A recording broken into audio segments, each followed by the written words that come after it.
The latest news and talk, hot, fresh, and delivered when you want it.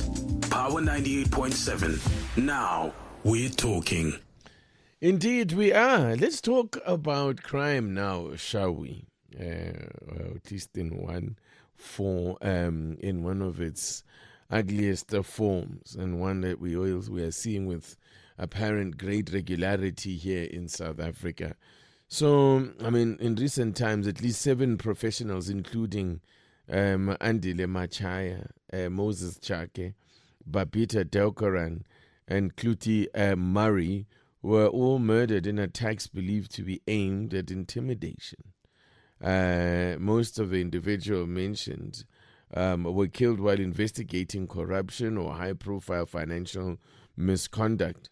Well, the latest such killing is that of Mpoma Fole, who was the head of forensic audits with the city of Ekurhuleni. He was shot dead in a suspected hit in Kempton Park. He was ambushed in his car on Monday evening. Now, the methods of these attacks come in various forms. Of course, there is the shootings, the hijackings or simulated hijackings, strangulation, suggesting that most of them are actually targeted hits. And they reflect the high risk that is faced by individuals exposing financial wrongdoing in both public and private sectors. Joining us now is crime expert Willem Els is on the line. Willem Els, good evening. Thank you so much for making time for us. I appreciate your time. Willem Els, you know what? Let me just firstly, let's put it this way when it comes to these kind of killings. I don't know when, obviously when it's a high-profile person, a professional and so on, we do tend to get a very different reaction from the public, from the media, and so on. So I do wonder whether there is a measure when, in terms of which, now we can start saying there is a trend that's developing in terms of the killings in this space, that there is actually a trend and that it seems like certain professionals are being targeted. Yeah, good evening to you. And I think you mentioned in your intro about the various prominent people that are actually forensic investigators or working on these cases, or even the whistleblowers that get taken out. This is something that's been with us for some time. I don't know if you can recall or remember, in the early 2000s and the late 1990s, we had the Pagat bombings and the terrorism cases back there. So there, several of the witnesses were killed, and then they placed some of these witnesses in the witness protection program. And then they were also killed, but not because they were discovered where they were put in hiding, or they were hidden by the authorities for their own safety, but because whenever you go into a program like this, you have to sacrifice a lot, and you're not allowed to contact your family, and you have to cut. And these people just got fed up of that isolation, and they returned to their houses, and then they were killed. So, even the investigating officer was killed. We saw 2 investigating officers killed recently here, but also a magistrate was killed. So this is something that's been with us for some time. And it is just a reflection of South Africa being one of the countries that in the top 10 are referred to as the murder capitals of the world. When this kind of thing happens repeatedly, where you would think that it means that it actually does there is a return, if you like, on the part of those that are willing to go to the extreme of spilling blood and killing people for whatever their aims are. But is there the fact that it does keep happening, does that suggest that it's an effective way of actually intimidating or driving away those prying eyes that are looking to look into spaces that may be inconvenient? Yeah, I think it is very effective, and it's been used in such a way that that people are for two things. It is for the first place, this person now is actually exposing the corruption and the crimes that have been committed, and that person is normally going to testify in court against the perpetrators of these crimes. So that's the one thing that they actually prevent them from spilling the beans, that will prevent them from actually testifying in court. But it also serves as a deterrence for future whistleblowers. If you know that if you blow the whistle now, or if you go and work in this environment exposing these crimes, that you will have a target on your back. Yeah, no, that's exactly, which I would think that is what puts off a lot of people who would be whistleblowers and all of that. And that being known, and if it is accepted that there's an element of a high element of risk there, I wonder whether employers of professionals in this space, do they factor in the security concern by providing specialized protection? I think that is something that is lacking. Some of these entities do provide extra security. I personally know that, for instance, some of your high-profile people that work in ESCOM, they were actually afforded personal protectors to protect them when they were still working there, and that is the case in all these high-profile cases where there's a high risk of them being taken out because of them exposing crime and getting too close to your kingpins. So their lives come under threat, and at the end of the day, they have to be protected. But if you do that privately, it is very expensive to do so, and also even if you do that through the National Prosecution Authority, who's got their witness protection program, it is expensive, but it's also very inconvenient for the people being placed in that. Some of those people, your life has to change. Yeah. Oh yes, some of the people they are moved to a different town or to a different province, and in some cases in the past, people were even moved out of the country into a different country where they had to assume a new identity, etc., and a new culture, and they were never allowed to actually contact their family and their friends back here in South Africa, just because of these criminals that will pick up and they will monitor their friends and family, and they would like to go and take them out there. So it is really a life-threatening decision and a life-changing decision if you put your head on the block when you become a whistleblower, or when you are working on these cases and you are exposing these crimes. There's been a lot that's been said about setting up a fund that can protect whistleblowers, and I would imagine that can protect professionals who find themselves in the line of fire in this way. I don't know whether there's what are you finding is the response to it? I mean, let's say from amongst in the private sector, is there an appetite to contribute to such? If everyone claims to see the benefits of fighting against corruption, are they willing to put their money where their mouths are? Yeah, I think some of your big entities, especially your banks and so on, they came to the fore, and they also splash a lot of money in order to do so, to protect their own and also to work with the police.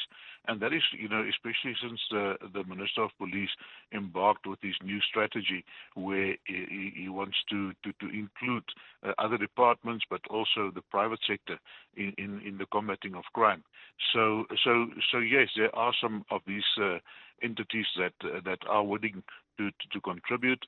The police itself also has to I remember back in the days when they were investigating the Boerenmacht trial, the Boerenmacht trial ran for about 10 years from from the first guys who appeared in court until they were found guilty and they were sentenced.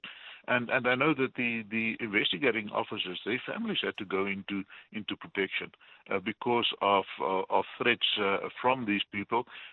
In one incident, I know that one of the investigating officers, they even found a roadmap with his address and the telephone numbers of his family with the suspects. Wow. So and then they had to be in this, they had to live in this fear for the 10 years that this case was actually in court.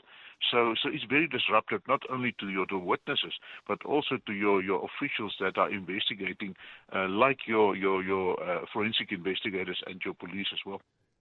Yeah, indeed. We're talking to Willem Els. He is a crime expert. We're talking about the conversation really started from looking at whether they are targeted. There seems to be a rise in targeted attacks and killings of professionals that happen to work in forensic investigative space. So some high-profile cases. I mean, most recently, Ekurhulene's head of forensic audits, Mpoma Fole, was shot. Was shot and ambushed, by his car.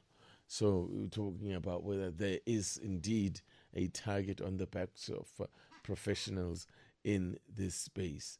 Well, and I guess then if it were to be seen as a recognized threat of LMLs, it is a cost that employers are going to have to carry, because unfortunately it is not really the kind of service or protection that you can look to the state for.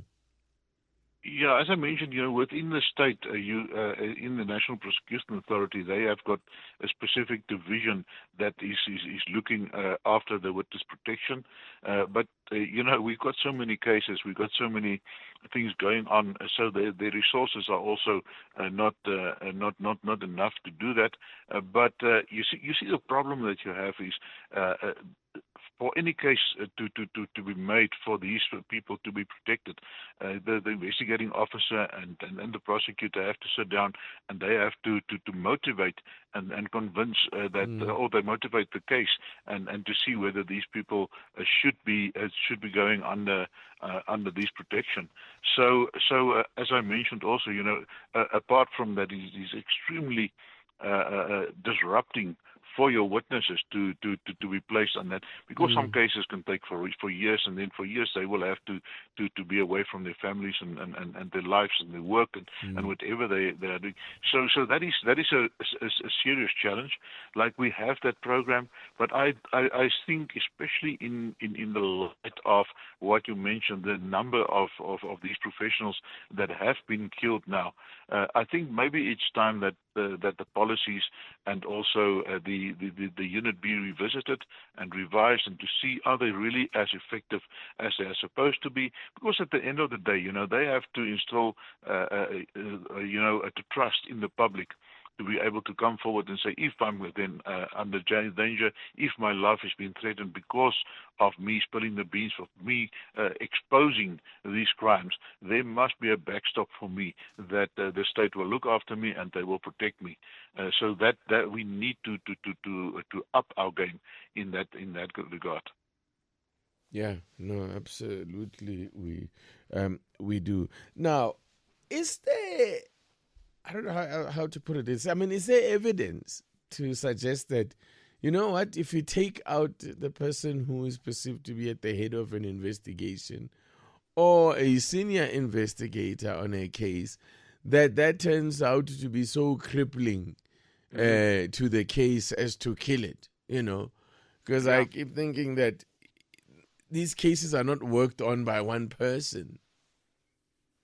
Yeah, you see, the way it works, in many cases you only have one detective investigating it because of the shortage of detectives, both within the SAPs as well as with the Hawks.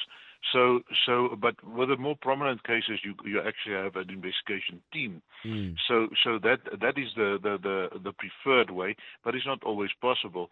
If we just think back of the case that is very prominent now, with the investigating officer of the abduction of Abadiga and his driver at the Mall of Africa, where Frans Matipa was killed. He was ambushed and he was killed.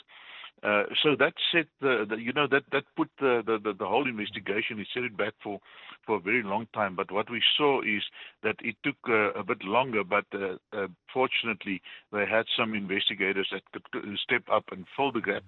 And we secured the arrest of these people. So whenever an investigating officer is running with it, he has to write up everything. He has to write up the docket, etc., etc. But a lot of that information is still in his head, and everything is not written down. So there is a huge void that is left once these investigating officers, or for instance, these forensic auditors that have been investigating, when they are taken off, it sets it really stalls the investigation for some time, but then they have to catch up in order to rebuild the case, and of course a lot more resources have to go to that.